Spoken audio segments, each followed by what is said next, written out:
Good morning. You're watching Morning Headlines with me, Vidushi Agarwal. Let us take a look at the top newspapers today. To begin with, TMC strongman Shahjahan Sheikh on the run for 55 days finally held. Well, the Trinamool Congress has decided to suspend for 6 years its party leader Shahjahan Sheikh, the main accused in the Sandesh Khali land grab and sexual assault allegations, said MP Derek O'Brien hours after the arrest. A quote here says, when Sheikh's lawyer approached the High Court after the arrest on Thursday to seek urgent hearing of a bail plea, the court refused to grant it and said it had no sympathy for the TMC leader. Well, the TMC strongman in Sandesh Khali had been on the run for the last 55 days and was arrested by the West Bengal police early on Thursday. He was sent to police custody for 10 days by a local court. Following his court appearance, the TMC leader was brought to the CID headquarters at Bhavani Bhavan in Kolkata. According to sources, the case is likely to be handed over to the CID. The news has been covered by the Indian Express as well as the Times of India on the front page.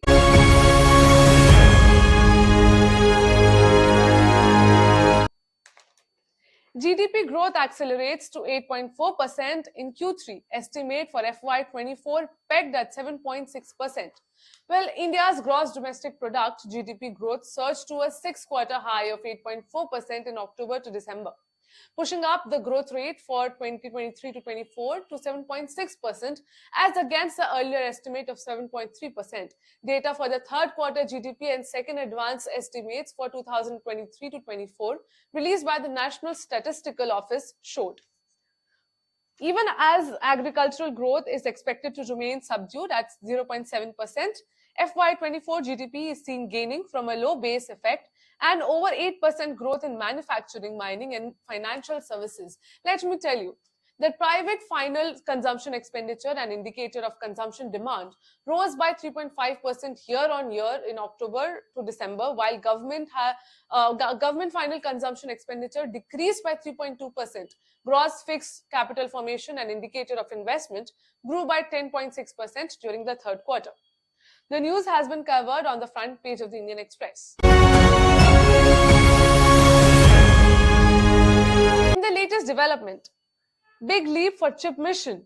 3 plants, rupees 1.26 lakh crore investment get government nod. Well, the Union Cabinet on Thursday approved 3 chip-related projects worth about rupees 1.26 lakh crore, including what could be India's first semiconductor fabrication plant, which will be set up by the Tata Group along with the Taiwanese technology partner. A quote here says, the plant will have a capacity to produce 300 crore chips every year, which will cater to industries like high-performance computing, electric vehicle, defense and consumer electronics, among other things. The construction of the facility will begin in less than 100 days, says the IT Minister Ashwini Vaishnaw. Now, typically, a new fabrication plant from the date of completion of construction takes about 4 to 5 years to produce the first batch of chips.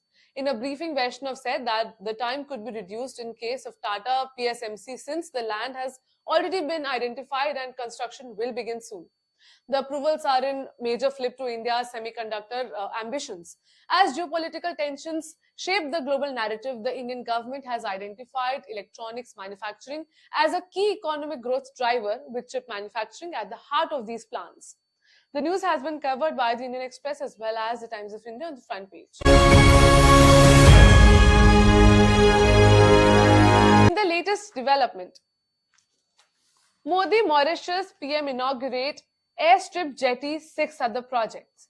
In a strategic project to ensure maritime security and connectivity to Mauritius, Alalega Islands, an airstrip and a jetty was inaugurated jointly by Prime Minister Narendra Modi and Mauritius PM Pravind Jugnauth virtually. Now, PM Modi said that the two countries are working actively towards ensuring security, prosperity and stability in the Indian Ocean region. A quote here says, Calling it a historic day, Mauritius PM Praveen Jugnauth said that these projects will enhance the island's capacity and capabilities in maritime surveillance and security, while also meeting development objectives. Now, moreover, he said that these will lead to more effective surveillance and monitoring of Mauritius's vast EEZ of 2.3 million square kilometers, and it will be a better position to initiate counter piracy, counter terrorism, counter narcotics actions, combat human trafficking, combat illegal, unreported, and unregulated fishing. Also, these facilities will also be of paramount importance to emergency responses, including search and rescue, maritime pollution, and humanitarian assistance. The news has been covered on the 6th page, that is the government and politics page of the Indian Express.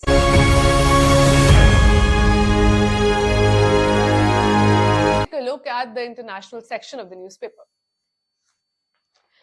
Can use nuclear weapons. Putin warns West against sending troops to Ukraine. Now, President Vladimir Putin told Western countries that they risked provoking a nuclear war if they sent troops to fight in Ukraine, warning that Moscow had the weapons to strike targets in the West. Well, a new quote here says, Putin has previously spoken of the dangers of a direct confrontation between NATO and Russia. But this nuclear warning on Thursday was one of his most explicit. However, this war in Ukraine has triggered the worst crisis in Moscow's relations with the West since the 1962 Cuban Missile Crisis. Now, Putin has previously spoken of the dangers of a direct confrontation between NATO and Russia, but this nuclear warning, as I told you, was his most explicit.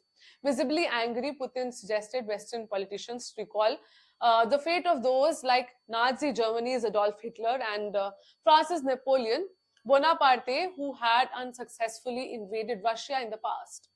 The news has been covered on the world page of the Indian Express as well as the Times of India.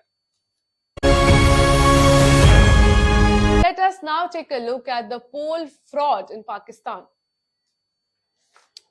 Pakistan's newly elected parliament takes oath as Imran party protests poll fraud.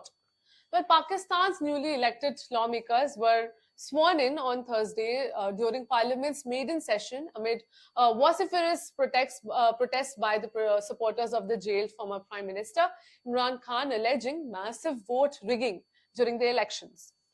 The opening session of the 16th Parliament, headed by the outgoing Speaker Raja Parvez Ashraf, began after a delay of more than an hour.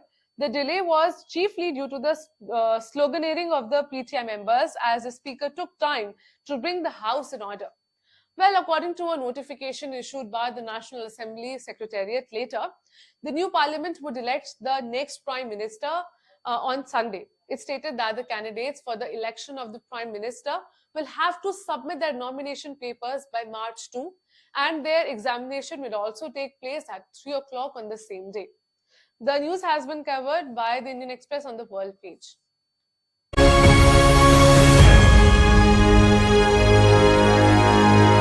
Let us now take a look at the economy page.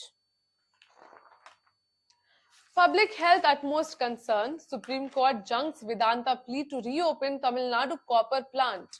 But the Supreme Court on Thursday dismissed Vedanta Limited's plea to reopen the Sterlite copper smelting plant in Tamil Nadu's Thoothukudi, which has been shut since May 2018 over pollution concerns, making it clear that the residents' health was paramount.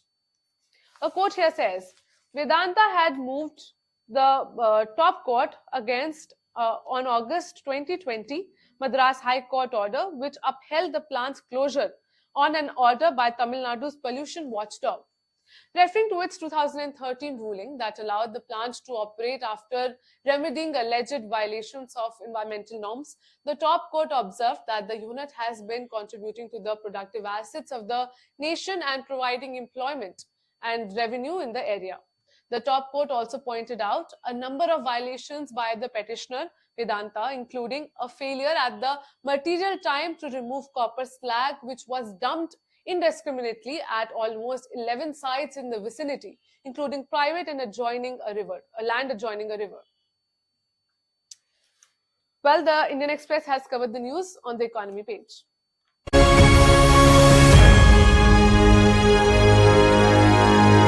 Let us now take a look at the sports section of the newspaper. Green rallies Australia with fighting ton.